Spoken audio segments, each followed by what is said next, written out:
Chapter 3, Part 2 of The Life and Adventures of Robinson Crusoe. The Life and Adventures of Robinson Crusoe by Daniel Defoe. Chapter 3, Part 2. To come, then, by the just degrees to the particulars of this part of my story. You may suppose that having now lived almost 4 years in the Brazils, and beginning to thrive and prosper very well upon my plantation, I had not only learned the language, but had contracted acquaintance and friendship among my fellow planters, as well as among the merchants at San Salvador, which was our port; and that, in my discourses among them, I had frequently given them an account of my 2 voyages to the coast of Guinea,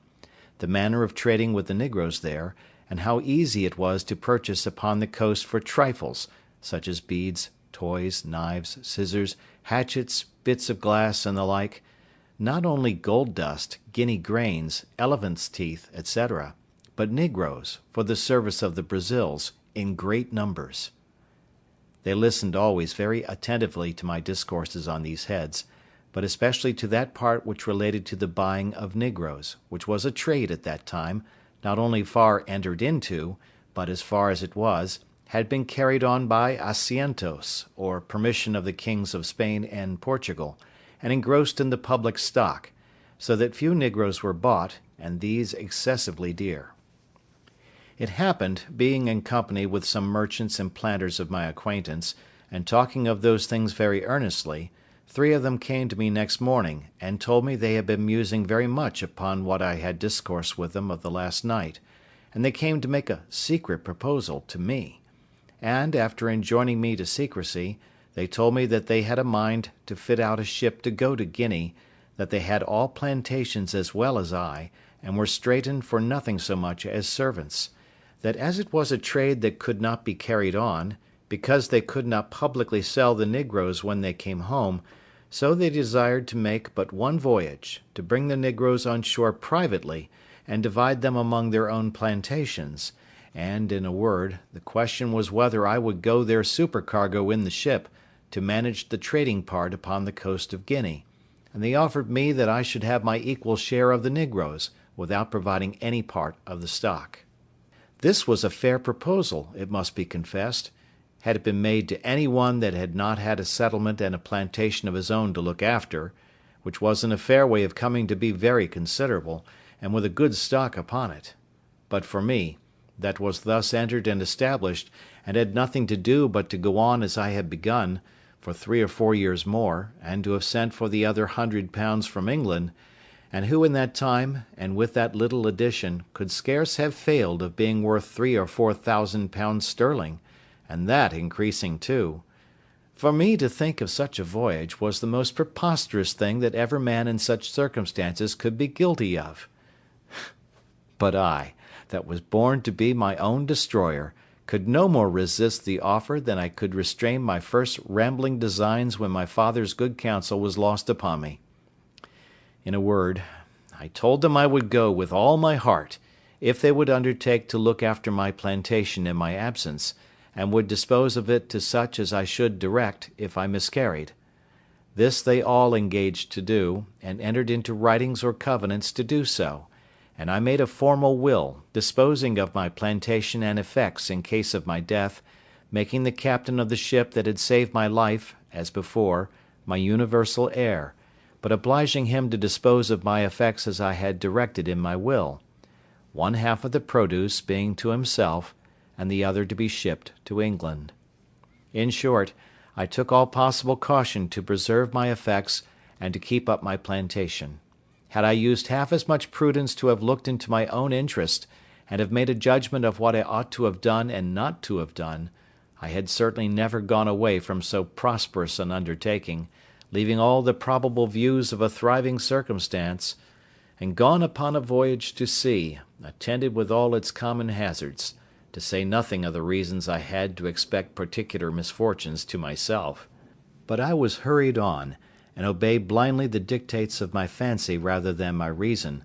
and, accordingly, the ship being fitted out, and the cargo furnished, and all things done, as by agreement, by my partners in the voyage, I went on board in an evil hour, the 1st of September, 1659,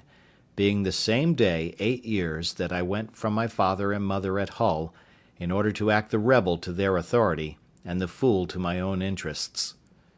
Our ship was about 120 tons burden, carried 6 guns and 14 men, besides the master, his boy, and myself.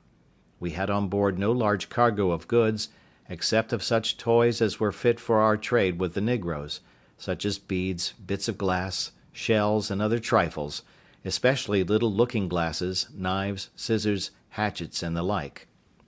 The same day I went on board we set sail, standing away to the northward upon our own coast, with design to stretch over for the African coast when we came about 10 or 12 degrees of northern latitude, which, it seems, was the manner of course in those days. We had very good weather, only excessively hot, all the way upon our own coast, till we came to the height of Cape San Augustino, from whence, keeping further out at sea, we lost sight of land, and steered as if we were bound for the Isle Fernando de Noronha, holding our course northeast by north, and leaving those isles on the east. In this course we passed the line in about 12 days' time, and were, by our last observation, in 7 degrees 22 minutes northern latitude, when a violent tornado, or hurricane, took us quite out of our knowledge. It began from the southeast, came about to the northwest, and then settled in the northeast, from whence it blew in such a terrible manner, that for 12 days together we could do nothing but drive, and scudding away before it, let it carry us whither fate and the fury of the winds directed. And during those 12 days, I need not say that I expected every day to be swallowed up, nor, indeed, did any in the ship expect to save their lives. In this distress we had, besides the terror of the storm, one of our men die of the calenture, and one man and the boy washed overboard. About the 12th day, the weather abating a little, the master made an observation as well as he could, and found that he was in about 11 degrees north latitude, but that he was 22 degrees of longitude difference west from Cape San Augustino, so that he found he was upon the coast of Guiana, or the north part of Brazil, beyond the river Amazon, toward that of the river Orinoco, commonly called the Great River, and began to consult with me what course he should take, for the ship was leaky and very much disabled, and he was going directly back to the coast of Brazil. I was positively against that, and looking over the charts of the sea-coast of America with him, we concluded there was no inhabited country for us to have recourse to till we came within the circle of the Caribbee Islands, and therefore resolved to stand away for Barbados, which, by keeping off at sea, to avoid the indraft of the Bay or Gulf of Mexico, we might easily perform, as we hoped, in about 15 days' sail, whereas we could not possibly make our voyage to the coast of Africa without some assistance both to our ship and to ourselves. With this design we changed our course, and steered away northwest by north, in order to reach some of our English islands, where I hoped for relief.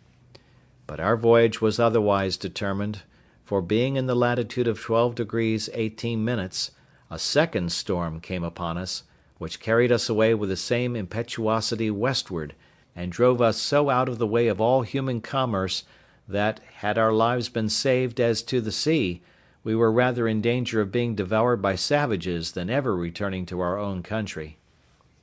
In this distress, the wind still blowing very hard, one of our men early in the morning cried out, "Land!" and we had no sooner run out of the cabin to look out, in hopes of seeing whereabouts in the world we were, than the ship struck upon a sand, and in a moment her motion being so stopped, the sea broke over her in such a manner that we expected we should all have perished immediately, and we were immediately driven into our close quarters, to shelter us from the very foam and spray of the sea.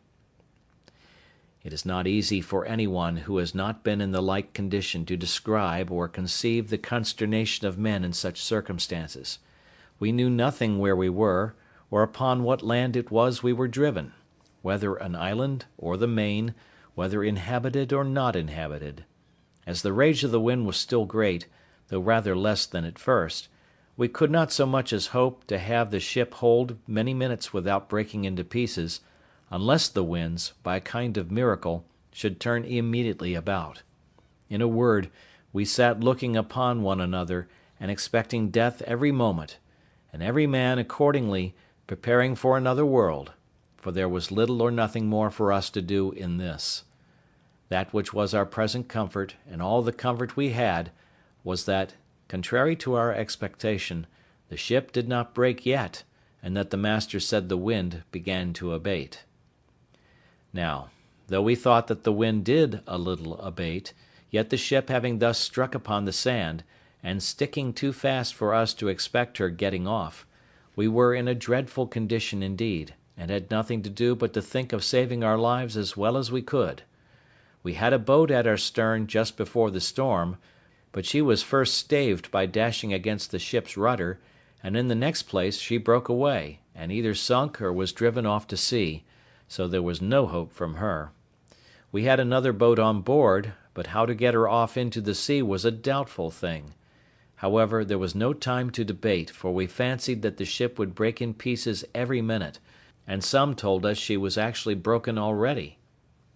In this distress the mate of our vessel laid hold of the boat, and with the help of the rest of the men got her slung over the ship's side, and getting all into her, let go, and committed ourselves, being 11 in number, to God's mercy and the wild sea, for though the storm was abated considerably, yet the sea ran dreadfully high upon the shore, and might be well called den wild sea, as the Dutch call the sea in a storm.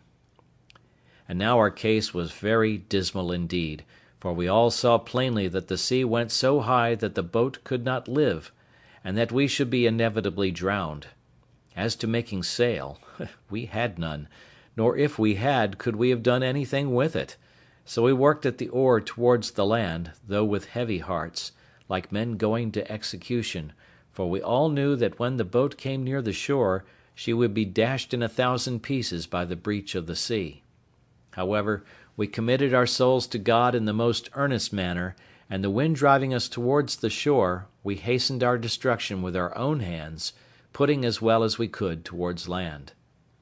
What the shore was, whether rock or sand, whether steep or shoal, we knew not. The only hope that could rationally give us the least shadow of expectation was, if we might find some bay or gulf, or the mouth of some river, where by great chance we might have run our boat in, or got under the lee of the land, and perhaps made smooth water. But there was nothing like this appeared. But, as we made nearer and nearer the shore, the land looked more frightful than the sea.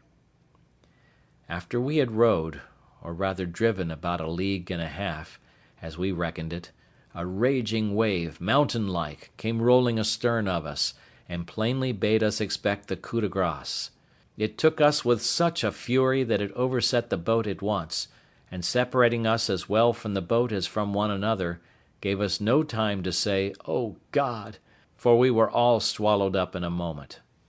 Nothing can describe the confusion of thought which I felt when I sank into the water,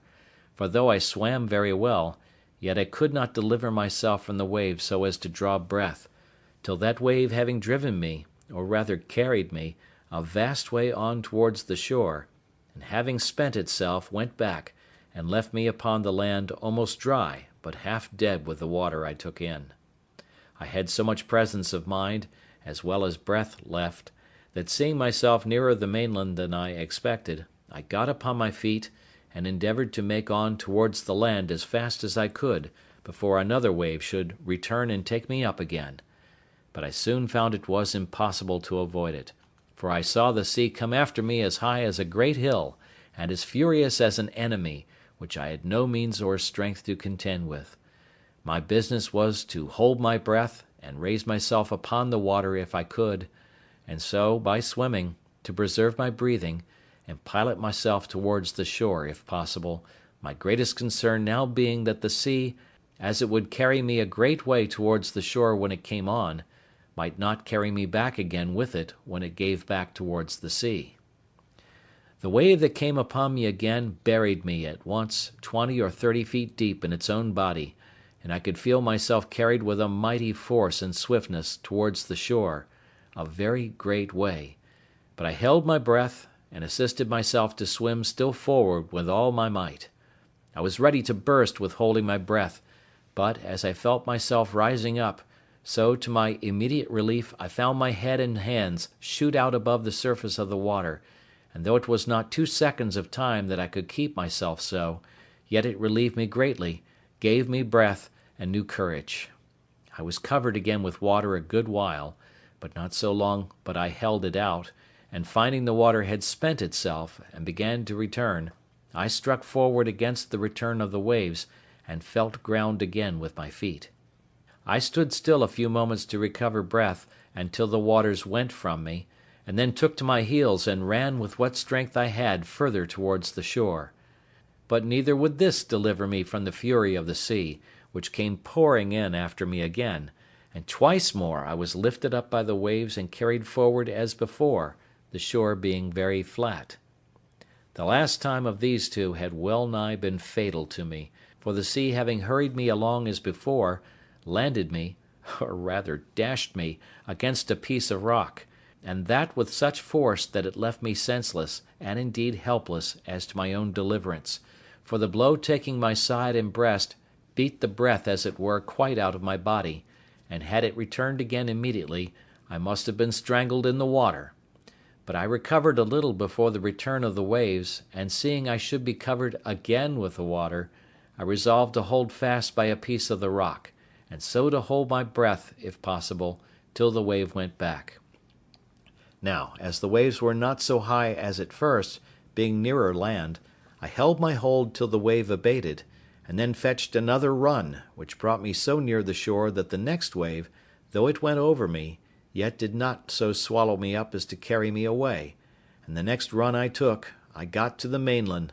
where to my great comfort I clambered up the cliffs of the shore and sat me down upon the grass, free from danger and quite out of the reach of the water. I was now landed and safe on shore, and began to look up and thank God that my life was saved, in a case wherein there was some minutes before scarce any room to hope. I believe it was impossible to express, to the life, what the ecstasies and transports of the soul are, when it is so saved, as I may say, out of the very grave; and I do not wonder now at the custom, when a malefactor, who has the halter around his neck, is tied up, and just going to be turned off, and has a reprieve brought to him. I say, I do not wonder that they bring a surgeon with it, to let him blood that very moment they tell him of it, that the surprise may not drive the animal spirits from the heart and overwhelm him. For sudden joys, like griefs, confound at first. I walked about on the shore lifting up my hands, and my whole being, as I may say, wrapped up in a contemplation of my deliverance, making 1,000 gestures and motions which I cannot describe, reflecting upon all my comrades that were drowned, and that there should not be one soul saved but myself, for, as for them, I never saw them afterwards, or any sign of them, except 3 of their hats, 1 cap, and 2 shoes that were not fellows. I cast my eye to the stranded vessel, when, the breach in the froth of the sea being so big I could hardly see it, it lay so far off, and considered, Lord, how was it possible I could get on shore? After I had solaced my mind with the comfortable part of my condition, I began to look around me, to see what kind of place I was in, and what was next to be done, and I soon found my comforts abate, and that, in a word, I had a dreadful deliverance, for I was wet, had no clothes to shift me, nor anything either to eat or drink to comfort me, neither did I see any prospect before me but that of perishing with hunger or being devoured by wild beasts, and that which was particularly afflicting to me was, that I had no weapon, either to hunt and kill any creature for my sustenance, or to defend myself against any other creature that might desire to kill me for theirs. In a word, I had nothing about me but a knife, a tobacco pipe, and a little tobacco in a box. This was all my provisions, and this threw me into such terrible agonies of mind, that for a while I ran about like a madman. Night coming upon me, I began with a heavy heart to consider what would be my lot if there were any ravenous beasts in that country, as at night they always come abroad for their prey. All the remedy that offered to my thoughts at that time was to get up into a thick bushy tree like a fir, but thorny, which grew near me, and where I resolved to sit all night, and consider the next day what death I should die, for as yet I saw no prospect of life. I walked about a furlong from the shore, to see if I could find any fresh water to drink, which I did, to my great joy, and having drank, and put a little tobacco into my mouth to prevent hunger, I went to the tree, and getting up into it, endeavoured to place myself so that if I should sleep I might not fall. And having cut me a short stick, like a truncheon, for my defence, I took up my lodging, and having been excessively fatigued, I fell fast asleep, and slept as comfortably as, I believe, few could have done in my condition, and found myself more refreshed with it than, I think, I ever was on such an occasion. End of chapter 3.